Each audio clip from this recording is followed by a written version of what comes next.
Welcome back to Raising Consciousness. I'm really excited to share with you today's episode as I sit down with Esther McCann as we talk about a whole range of topics, including law of attraction, toxic positivity, masculine versus feminine action and energies. Really awesome topics and topics I really am passionate about bringing to raising consciousness to, as the show suggests, right, raise people's level of consciousness around these either universal laws or topics that I believe can help people to move forward in their lives and become a better version of themselves. So with further ado, let's hop on over to my conversation with Esther. Welcome to Raising Consciousness with me, Lou Burrows, where raising human consciousness happens. On this show, I'm joined by guests to cover a range of topics and have conversations that will raise human consciousness for current and future generations. Now, let's dive into today's show. Hi everyone, welcome back to another episode of Raising Consciousness. Today we are joined by Esther McCann. Esther, thank you so much for coming on to the show.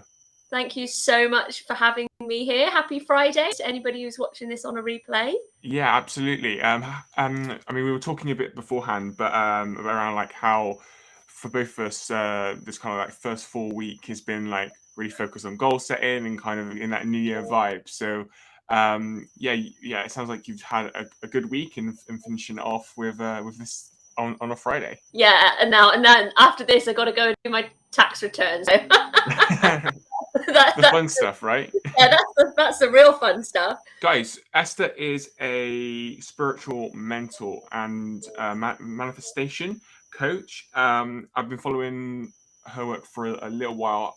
I was kind of thinking, like, when did we first connect? It must have been a couple of years ago, probably through Ryan Hartley, who actually came onto the show not long ago. So yeah, like in a couple of minutes or so, like talk to us a bit more about your work. Who is Esther? And then I'm sure like from that we can dive into the meat of the conversation all around bringing more consciousness to this. Absolutely. Okay, so without going into like the cheesy manifestation coach and spiritual mentor, I primarily help, it can be people like entrepreneurs or it can be creatives, but ultimately it's people who are heart-led and impact-driven, and they want to make not just a difference to their lives, but usually a difference to other people's lives as well. But there's often a piece of the puzzle that is holding them back, and that comes down to their subconscious programming and their limiting beliefs, which is something that everybody to varying degrees. So a lot of law of attraction practitioners is very future focused and not using the past. But I believe if you you can positively work with the past if your past has already shown you a lot of great value. But I do a lot of work with people, I'm going to say clearing up, but ultimately it's reprogramming those limiting beliefs. And I do that EFT, which is emotional freedom technique, and reality hacking, which is similar to matrix re-imprinting, but it's not really known here in the UK. It's more of it's an American born modality. So yeah, it does a lot of work with the inner child and other people that are connected to those limiting programs, and then from there we open up possibilities in our timeline to manifest new things. So that's that's it.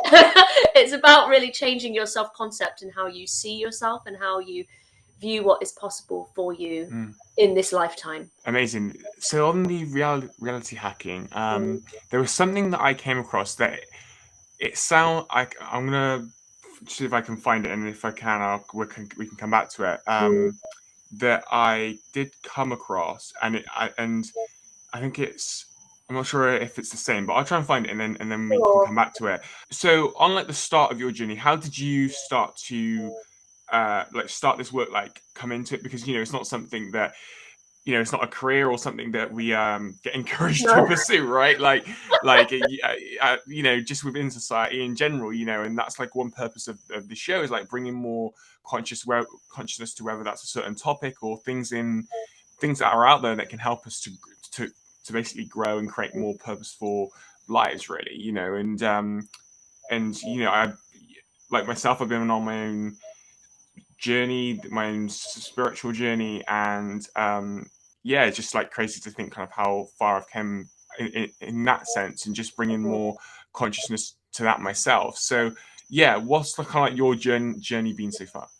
So my journey started, I would say, with this in end of 2017, because I was going through a divorce, and I'm raised Christian, so I went, in a very Christian, I'm going to say strict Christian household until I was 18, and then I moved out. My 20s were quite old. I had a lot of trauma, and my 20s, they really are a manifestation of how that trauma was playing out in my life. Obviously culminated in divorce, but to then see a lot of the angel numbers and the things that people talk about, like signs and synchronicities. I felt very loved, very guided. I started getting into meditation. It was my one way that I could just switch off from, the stress of divorce. But as YouTube does, YouTube tends to recommend you, weird video after weird video that you and you go down. And I ended up discovering Abraham Hicks, Esther Hicks's work.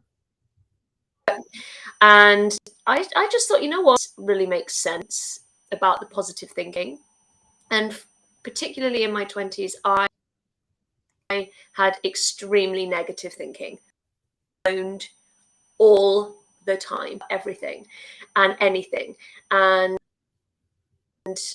I did have a lot of repeating cycles. So I ended up kind of looking back at my life and dissecting it and saying, I can see here where these patterns were playing out. And then when I'd had shifts in self-worth and things like that, how then positive things were manifesting as a result of that. And I certainly didn't think I'm going to become a manifestation coach. That didn't, come on my radar whatsoever. Doing a coaching qualification through my workplace at the time, I just heard about coaching and I thought, oh yeah, I think that is something that I might be. And then my work coincidentally said, oh, we're looking to train people to coach in-house in a business capacity. So I started that, but it all quickly, spiraled and snowballed into, speaking. And then I kind of realized that, manifestation was the thing that I wanted to help people with, but in a very down to earth way, because sometimes what's out there, and it's no criticism, because for some people it really resonates, but for some people it's intangible and they don't know how to apply the spiritual talk or the principles into their reality. So for me, it's about making spirituality accessible and down to earth and real, so that it works with, the matrix as you know it.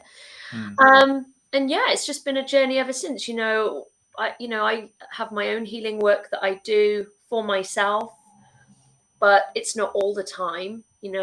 I do believe healing is an ongoing journey, and there's always more to learn and more layers of that onion to peel. But not every day is a day for shedding and doing things. Like at the moment, I'm very much like, I've done enough of that for this year. Well, last year for 2021. Yeah. So right now I'm very forward focused rather than going back to the past, as it were. Yeah. And so how do you feel like we can bring more awareness and kind of consciousness to, whether it's the law of attraction, or just even just like some of these practices to help people to grow and lead more meaningful, purposeful lives? Like for me, I don't know, because you're kind of in this work a bit more than I am. Do you also feel like there's a stigma attached to it? Like if we kind of talk about that, and then like how we can actually bring more awareness and consciousness to it, to actually say, actually, this is what it is, and this is why it can help you to grow. Because I think a lot of us ignore like that our spiritual self, when actually, as I was learning like back last year, like it's there. My denial in it is not gonna help me in any way. So yeah, just kind of like learning to embrace that and become more open and aware to it. So yeah, does that make sense? That makes total sense. Become attached to it is that it's well, I think there's a couple of stigmas. I think one of them, when you hear the words law of attraction, people think it means zero. They think there's no action in attraction, when obviously there is, and that it's almost like a free pass to just that stuff just comes to you. Which, and the other one I think is, as you say, it's repression, it's denial, it's gaslighting your own emotions, toxic positivity in a nutshell. And I've been there, because for a lot of people that's how it. And I think for law of attraction is, good thoughts attract good things, and negative things attract negative things. So of guilt and self-blame every time they are experiencing a tough, that in itself only creates more resistance and non-acceptance of self, like as you say, your spiritual self, your spirit that is capable of feeling all emotion for a purpose. And it, particularly when you are working with trauma and triggers, you are not giving those love. They come up to be loved, release them. And every time you push them down, they will just come back round again somehow. So I'm an advocate. Things are going good, let it be good. I use the analogy of a rose garden. Imagine you have a garden that's just full of beautiful roses, and digging up all the roses, saying, there might be a weed under here that I need to find, and I'm going to disrupt my peace and disrupt this garden when there might be nothing there. Or do you deal with it when you arises? And I think sometimes people create more resistance for themselves by looking for something before it's emerged. So I think everything is in balance. I think spirituality is very dualistic. So I think there's always a time to enjoy it, and then there's a time to embrace the difficult times, the difficult emotions as they're coming up, rather than just saying, like, if it's got to go, it's got to go. Does that make sense? Yeah, totally. I think I would love to get your thoughts on this, because you mentioned the toxic aspect of positivity. So, like, I'm huge into just I wouldn't even call it that. Like, I just call it like optimism. Just like, even in the bad times, just continue to be optimistic. And for me, it's just like that realization of, like, as long as I'm, like, alive and breathing, and the 7 to 10 people I care about the most are as well, then actually, like, why am I upset that this business meeting got cancelled? Why am I upset that this person on the podcast that they didn't show up? Why am I upset that I don't know, even like more bad things that happen? Last month we had a family bereavement. Like, obviously that's a difficult time, and we're still, like, all coming to terms with that. But for me, like, I still have this underlying sense of, I don't know if I would still call it optimism, but, like, I'm alive. Like, my brother's okay, my parents are okay, so, and just like this perspective of that. So would you call that toxic positivity, or, like, what is toxic positivity, and how can that hold people back? Yeah, toxic positivity, I think, it often comes from other people. So when you are, for example, experiencing bereavement, and it would be like somebody coming along and saying to you, well, you need to suck that up, because you're going to, because you're just, sad all the time, or anything like that. Like, if you're having a difficult day, I've had difficult days, and it's just so negative, and I'm like, well, hang on a minute. There's one day. Yeah, like one day in peace, in like time. It's like one day, or like 1 hour where you feel a bit. Yeah, I see. Yeah, okay. it's basically people invalidating you and shutting you down. And obviously you can invalidate yourself and shut yourself down when you feel that sense of pressure, because to me, that you can only manifest when you're in a positive place. That's a limiting belief. Whereas I have the belief that I can manifest through any bereavement. I've manifested when I've had anxiety. I've manifested a lot of things, but it doesn't, to me, it's about knowing at your core, so this self-concept layer, like for you, there's obviously a layer there of like you have this constant belief in hope and optimism and knowing that there's something always better around the corner and that times can change. Whereas for some people, they have that belief that I'm a victim and I'm stuck in a rut and here's another thing and here we go, whereas that the energy always moves and that you're never stuck unless you say you are. It's really invalidation and shutting down of emotions, and you can manifest at absolutely any time if you believe it, and if you believe you deserve it. It's about your self-worth and believing that you are deserving of the things that you want. And it's interesting that you said about when you question yourself, like, oh, why am I upset about this? And usually it's because there's an attachment to outcome. We get very attached to how we want things to play out, how we think our day should go. And I've been there. Like, I love to know exactly how my day is going to go, and I don't want to stray from that path. But that was one of my biggest lessons in 2021. They say, don't try to be controlling. Don't try to control all these aspects. Just let things flow. And I was very much trying to micro, and it was stressing me out because I was so attached to having perfect days, which lead to whatever you want to call it, like a perfect future. Using the power of the present, I wanted to optimize that, but to a point where it was giving me more anxiety because I couldn't control it all. So yeah, I think at the moment, with everything that's going on in the world, like, to go with the flow and do happen that are outside of your expectation, but you can still work with that. You find joy even if things don't go your way. It's like trusting the universe's way rather than your own way. Yeah, I definitely experienced that during probably the past 6 months or so more. It's interesting, especially with like the demo that you work with in terms of entrepreneurs and maybe creatives, but obviously myself being more kind of in the entrepreneur world. You do kind of find that. I don't know if you obviously find that with your clients, and like how do you balance that? Because it's like business owners, entrepreneurs, etc.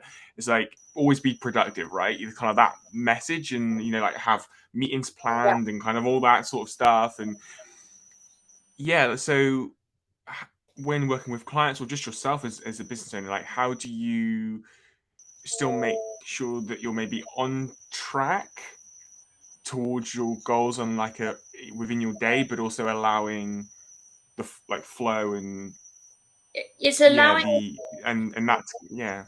it's allowing a sense of flexibility and really being able to recognize all that you are achieving rather than looking at all that you're not achieving, because sometimes the project takes longer than you think, or something crops up. I've had it so much this year, particularly as a mum, where things happen. You get a call from the school, you got to go and pick your child up because they're not very well, and what you had planned for the day has to go on the back burner, and that's absolutely okay. The way that I work is I create a vision for the year, and then I work month by month, but I also work quarterly. So I kind of look at my vision board, and then I say to myself, okay, what have I done this month towards that part of my vision? What have I, and just break it down like week by week, month by month, quarter by quarter. But if it gets to a certain place where I'm like, hang on a minute, I haven't been giving that any energy, I haven't been doing it, or something else has come along, it's okay to reevaluate and say, well, why is this not taking precedent in my life? Is it because genuinely stuff has come up that couldn't be avoided, or is there something in me that from taking the action that I need to? And I think that's what I usually find with a lot of entrepreneurs, is that they are procrastinating on things. Usually there's like a belief in there that whether it's going to be hard, or they're not actually that motivated to do that aspect of their business, or they don't, possible for them. So they're really holding themselves back because they don't want to put themselves out and then feel like a failure. So it's just that honest conversation with doing my best, honestly, and recognizing where I'm achieving as much as I could be, or am I holding myself back for some internal reason? And then just asking yourself, what support do I need to put in place to get me through this? It could just be as simple as routine, or it could be saying I need to get a coach or someone in to hold me accountable or to help me with that inner work. So with this little, again, it's recognizing everything in balance. But I'm a huge advocate for at the end of every day achieved, because it's so important for me to see how much I'm doing. Otherwise, this is the thing with hustle culture. People do get burnout when they feel like they're never giving enough and not doing enough. And really that comes from survival mode. Like, you got to be more all the time or you're not going to make it. How are you going to make this money? It really does put you into, it's a or flight, and you're just constantly, because you're trying to make this work. But it can also be that internal feeling good enough, and it's always like, what's next, rather than being able to look at how far you've come, using the past positively to say, I have come so far, I've achieved so much, rather than saying, oh, there's still so much to do, and putting yourself in that lack place. And if you can connect to that feeling of I'm good enough now, it's almost like everything that you see yourself do after that, you'll just be like, wow. I feel like, I feel successful when I put a wash on. I'll write that on my achievements for the day. Anything small, just recognizing all the little things that you do for yourself. It's how you're measuring your success, by big or small.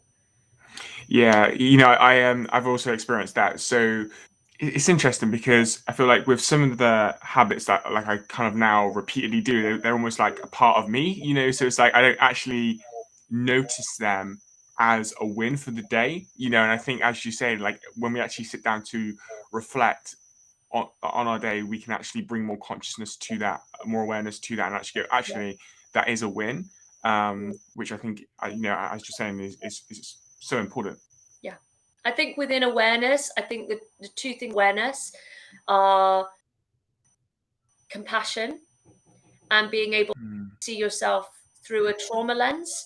You are looking at yourself and you're saying, I'm not doing enough. I need to be doing more, or success yet, or where's mirror and all this, and all these kind of insecure feelings that come up for people, is that they would say, where is that coming from?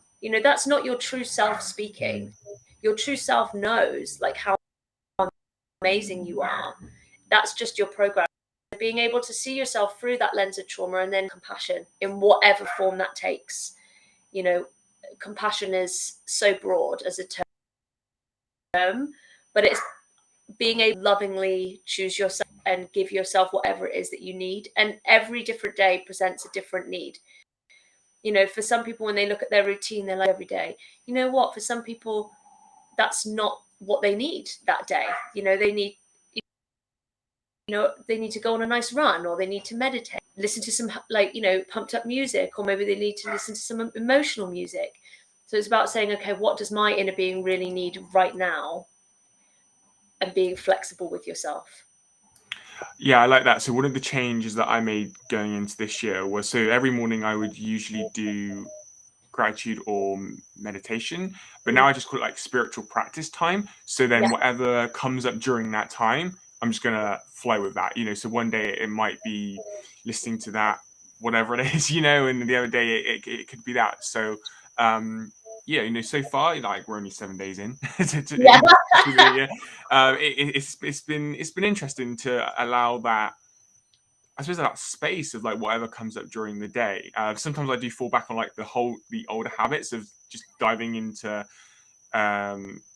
like listening to like the same audios and stuff, and then I remind myself of actually like during this time to explore kind of other stuff, really. So yeah, that's it's interesting. You know, that's something that I'm starting to do. So yeah, I'm kind of looking forward to where that takes me. Really, in terms of manifestation, like a question, like what actually is it? So for somebody who is maybe coming across this episode and maybe is a bit skeptical of like everything that we've been talking about, what actually is it? I think it's a bit like consciousness. Like when I about like raising consciousness to people, because people can't maybe physically see it or grasp it or Yeah. something. It's hard for them to understand. Mm. So yeah, what would your kind of thoughts and that be on that? Yeah, I would explain it as this, like your manifestation is just the physical reality that you live in, whether it's objects, relationships, jobs, all the things that you experience, usually on a sensory basis. It's that is the 3D matter, or the situation that you are trying to bring into your life. Okay. And this is the thing, most people get into manifestation because there's something that they feel is missing from that reality that they, it's your reality as you know it. The way I see it is that your subconscious is the foundation, and your subconscious holds that, all those beliefs, whether positive or negative, and that forms your self-concept, which is the way that you feel about yourself, the way that you feel about other people, what you feel about the world, what's possible for you, all of that stuff. And there's a lot that goes into that. But yeah, that's your self-concept. So then from your self-concept, what you assume to be true of yourself and this world is what you continue to see all evidence of. So that's how I see it. Like you've got law of assumption is what I would say is like the pre-law to law of attraction, because it's like what you're assuming is what you attract. And like, to me, positive thoughts, yes, of course, but if there's something going on in the background of your programming that's creating the negative stuff, that's where it's most powerful to do the work. Because if you do think, oh, that's not possible for me, or this person is going to be like this today, I guarantee it, like you will just keep seeing the same things. If you believe money is hard to come by, most likely you are going to be feeling like you're in struggle. It's and it just becomes, your programming creates a self-fulfilling prophecy in your reality. So that's the way I see it. I see it as subconscious creates self-concept. The self-concept assumes. The assumption creates what we attract. And then that forms the full manifestation.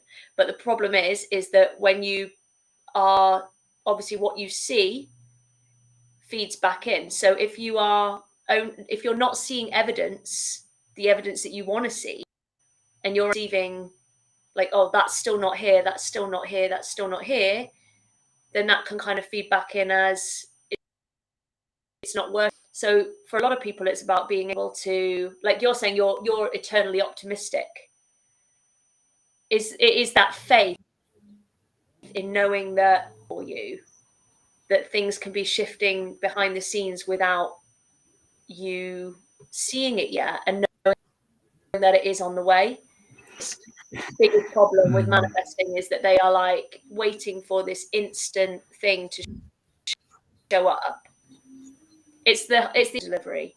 You place you set an intention or whatever it is, and it's the same as and you just trust that that's on its way. Like you don't go, it's like Jeffrey Bezos just took my money, and like now do I need to keep pushing this button and ordering it and ordering it? You just say it'll arrive when it arrives.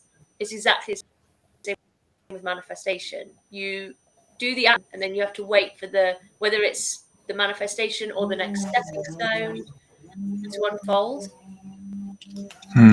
So yeah, I think for most people it's the unseen bit and the time delay that causes them the most doubt, as it were. Yeah, do you think like I'm just like wondering how to phrase the question, but it's like, do most people come to this because they're feeling in some way a sense of lack somewhere. Yeah. And because of that then causes some of the things that you were talking about of like, or it's not here yet because they are feeling that. Does that make sense? Yeah. Look, so many people are in lack Mm. because, this sounds awful, but this is the reason why, particularly manifestation and stuff like thrives on YouTube, because people are constantly looking for solution. This is the thing, and this is why I've moved into certain, is because they're looking for solutions, but the solution starts with themselves. Yeah. And the way that they believe it's possible for them, and that they believe that manifestation is real. They put a lot of faith, like this, like 3x33 technique and 2-cup method, and like, there's loads. There's so many, but they put more faith in in divine consciousness. You are divine consciousness. So they put no faith in themselves outside.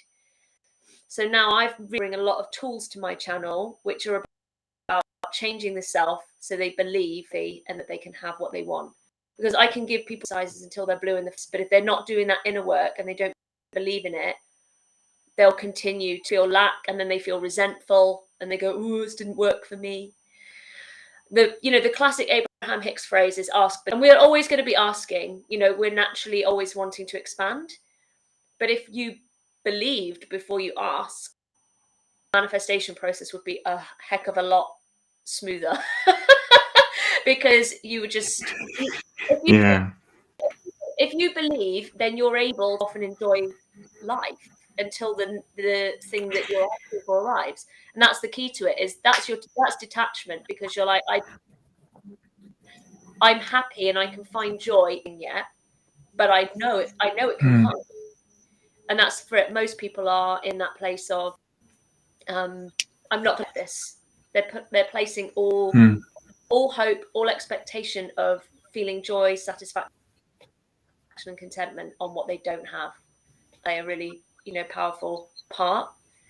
But yeah, my job really is to get people to connect to what's going well in their reality and creating things to feel good about, rather than us being very conditional and saying like, we'll only feel good when we've got the result. In terms of believing, like through your work, like how do you help people to start to believe more? Because like, if so from conditioning, from just say we take someone like all their life, they've been told they're not good enough or like whatever it is, and then they're not going to believe to then move on to that next step of like asking, as you said, we're always asking questions and stuff, so then never going to believe. So like, if we kind of bring it back to this whole kind of concept of believing, are there any practices or techniques that you help people with that stage? Yeah. So yeah, like really, it's a twofold, threefold approach. Of course, yeah. Emotional freedom technique and reality hacking are, they're linked. Like, you can't reality hack without emotional freedom technique. Like, it's an extension of it. You can work on your programming and believing using emotional freedom technique, but when we reality hack, we work with the inner child to find out what the decisions were that they've made, the piece of them that doesn't believe.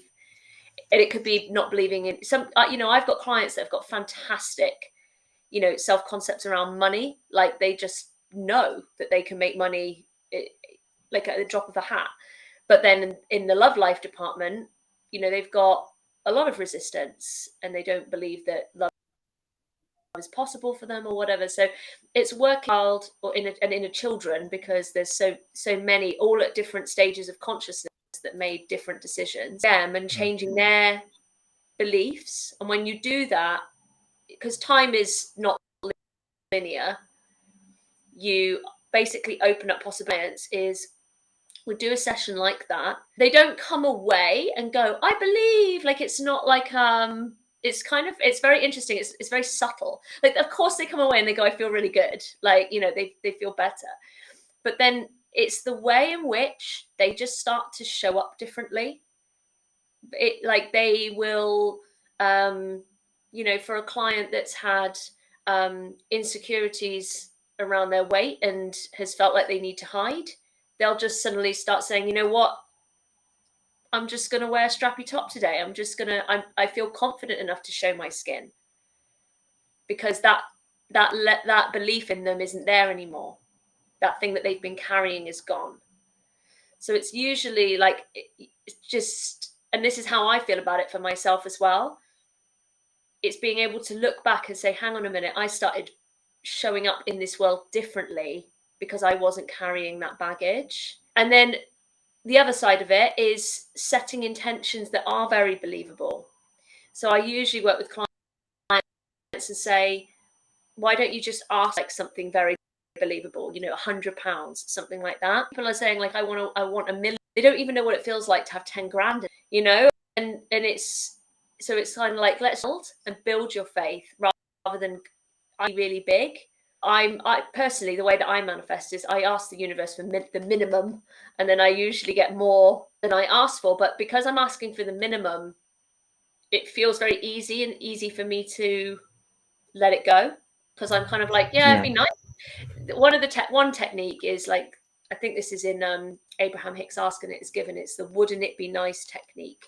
You go, wouldn't it be nice if I got an extra £100 this month? Wouldn't it be nice to hear from so-and-so? The key with wouldn't it be nice is, like, it would be nice, but I'm not attached to it. I'm not desperate for it. So yeah, I tend to start really small with people and say, let's work our way up, because then they also start to build their faith, and then they can start to, ask a bit bigger, dream a bit bigger. And then when I say dream a bit bigger, a lot of people have got big dreams, but like dream bigger and have that faith that backs it up, because then they will be ready to do any work behind it, because they've got the belief system to support them. Yeah, absolutely. So the thing I was talking about earlier, so have a look. So the technique that you use is reality hacking.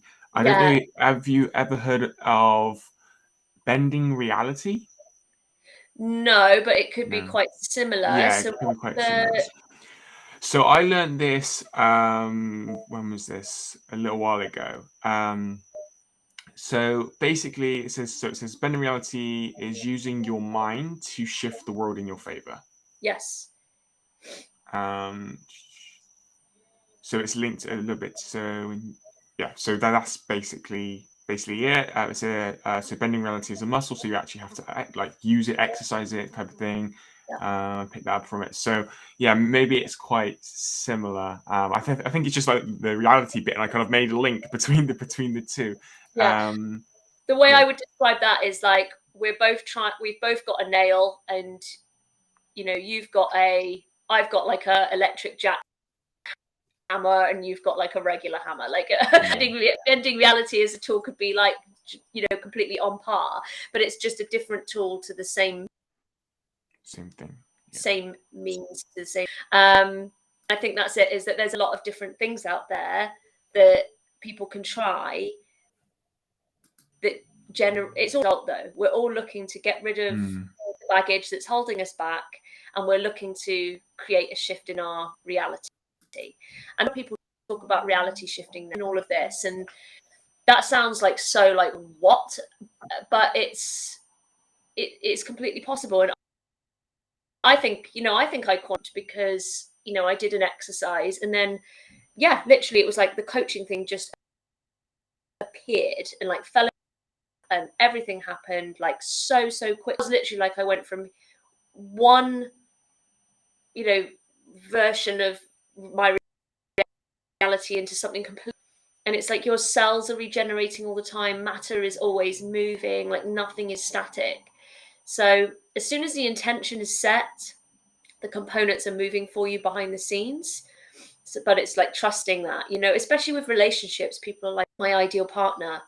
But it's like, well, maybe that ideal partner, well, you know, they are certainly manifesting you as well, which I always find a really exciting concept, manifesting you as well. To anyone who's listening and is like, oh, yeah, I'd love to manifest like somebody new in my life.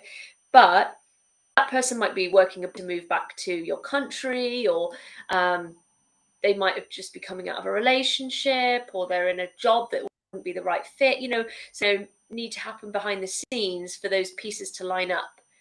And I think a lot of people are, honestly, they just want instant gratification. And for some, you know, you know, it's, the universe is like your genie, but you have to trust how it's unfolding when you're not seeing the evidence of it yet.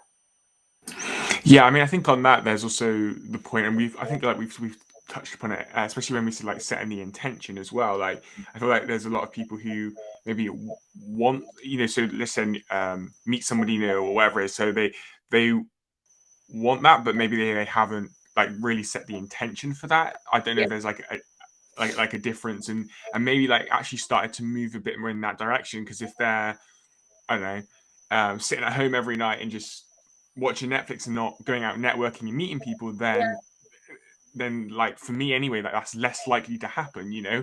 But but yeah, like I feel like that's goes into something that we spoke about at the beginning around with law of attraction. We actually have to do the work as well, you know, and set the intention and move forward with it.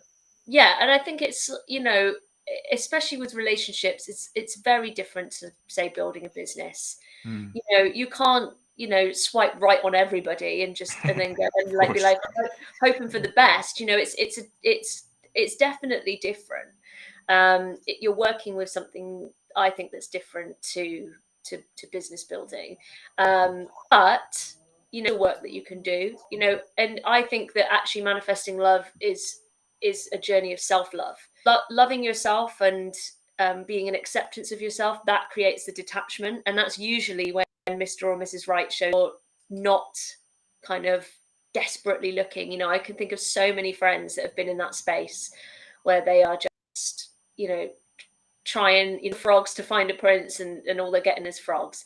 And and it's like, just back away, you know, have a break, do the work on yourself, and you know, and that's when things just start to line up. So yeah, I think that when you've done all you can in the dating scene, your biggest, you know, the biggest tip I would have is like, it's about working on yourself and feeling whole in yourself, because then you're not looking for someone to complete you, you're just looking for someone to complement you. Of course. Awesome. Esther, thank you so much for your time today. Do you have any, so two final things before we wrap this up. Do you have any final thoughts, words of inspiration for our listeners and people who are watching today's episode? And then where can people find you online if they want to connect with you and learn more about what you do? My final tip to you, just to reiterate what we were talking about earlier, is that, guys, like, we're going through some tough times, you know, on this planet, and they don't feel possible. We feel like we're being stalled, but I promise that you are never stuck. You have always got the opportunity, something new. Like, use your present moment. An analogy that came up the other day was just about, you know, it's a blank page. Every day is a blank page for you to write a new story on. So I think that's it, is what story do you want to create, and what story are you telling about your life? You know, are you telling the victim story, or are you telling the story of a person that was in solution to their problems, and you know, it's going to be the conqueror, the hero, and the navigator of whatever it is that they are going through? So I'll leave my you know, advice rant on that note. You guys can connect with me. The best two platforms to connect with me are on YouTube, which is Miss Manifester, and on Instagram, exactly the same thing. That is where I put out most of my content, and it's not like for like. You know, it's not that I'm just posting the same. You get different things. So I would love to see some of you there, and hope to connect with you soon. Amazing. Well, Esther, thank you so much for your time today. I picked up a few new things, you know, and I'm sure our listeners, watchers, viewers, and stuff have as well. So yeah, thank you so much, and enjoy the rest of your day. You too, Luke. Take care. And for more after today's show, be sure to head on over to raisingconsciousness.show to get all of the show notes, transcriptions, videos for each episode, and a hell of a lot more. And if you got value from this episode, found it insightful, or learned a thing or two, please leave a review where you can let everyone know that this show is worth checking out. I appreciate you so much. You'll be hearing from me in the next episode.